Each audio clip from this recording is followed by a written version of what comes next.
Pencil और अजूबा शहर की कहानी। एक जमाने की बात है। एक छोटे से गांव में ध्रुव नाम का एक होशियार लड़का रहता था। वो अपनी उम्र के बाकी बच्चों की तरह ही था, लेकिन उसके पास एक जादुई पेंसिल थी। यह कोई साधारण पेंसिल नहीं थी। आर्यन इससे जो कुछ भी बनाता, वो सचमुच में जिंदा हो जाता। अगर वह एक चिड़िया बनाता, तो वह उड़ने लगती। अगर वह एक चॉकलेट बनाता, तो वह असली हो जाती और उसे खा सकता था। फिर इस पेंसिल का इस्तेमाल बहुत सावधानी से करता था, क्योंकि वह जानता था कि इसकी शक्ति कितनी बड़ी है।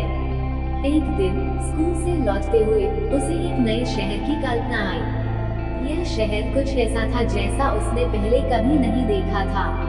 उसने अपनी जादुई पेंसिल उठाई और एक बड़े से कागज पर उसे बनाना शुरू किया। उसने ऊंची ऊंची इमारतें बनाई जो आसमान को छू रही थीं, लेकिन उनकी बालकनियां नीचे की तरफ थीं। सड़कें टेढ़ी मेढ़ी थीं और उन पर गाड़ियां उल्टी चल रही थीं। पेड़ ऊंचे लटके हुए थे और उनकी जड़ें ऊपर थीं। आसमान में लाल और नीले रंग के बादल तैर रहे थे। यह एक अजूबा शहर था, जहां सब कुछ उल्टा पुल्टा था। जब उसने आखिरी रेखा खींची, तो अचानक उसकी आंखों के सामने रोशनी की एक तेज चमक हुई और अगले ही पल वह खुद को उसी अजूबा शहर में पाया। वो हैरान रह गया। सड़क पर गाड़ियां हॉर्न बजाते हुए पीछे की ओर निकल रही थीं। लोग छत पर चल रहे थे और दीवारों से बातें कर रहे थे। एक कुत्ता पेड़ पर उल्टा लटक कर भौंक रहा था। ने घबराकर अपनी जादुई पेंसिल को देखा, जो अब उसके हाथ में थी। उसने सोचा कि शायद वह कुछ और बनाकर यहाँ से निकल सकता है, लेकिन जब उसने कुछ बनाने की कोशिश की, तो पेंसिल से कोई रंग नहीं निकला। ओह नहीं, वह बुदबुदाया, लगता है इस शहर में मेरी पेंसिल काम नहीं कर रही।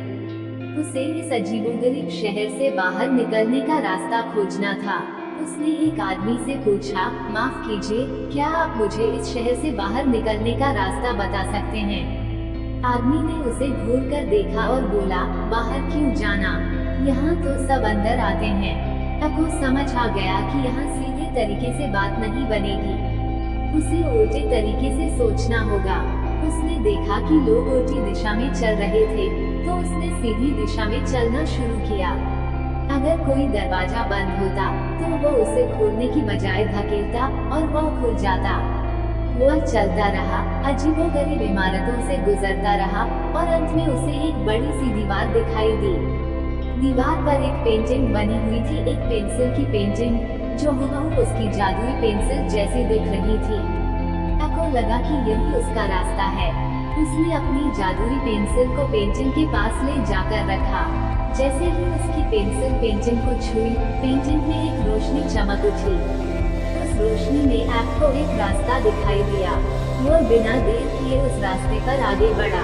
उसने जैसे ही पहला कदम रखा, एक बार फिर तेज रोशनी चमकी और जब उसकी आंखें खुली, तो वो अपने कमरे में अपनी मेज के सामने बैठा था।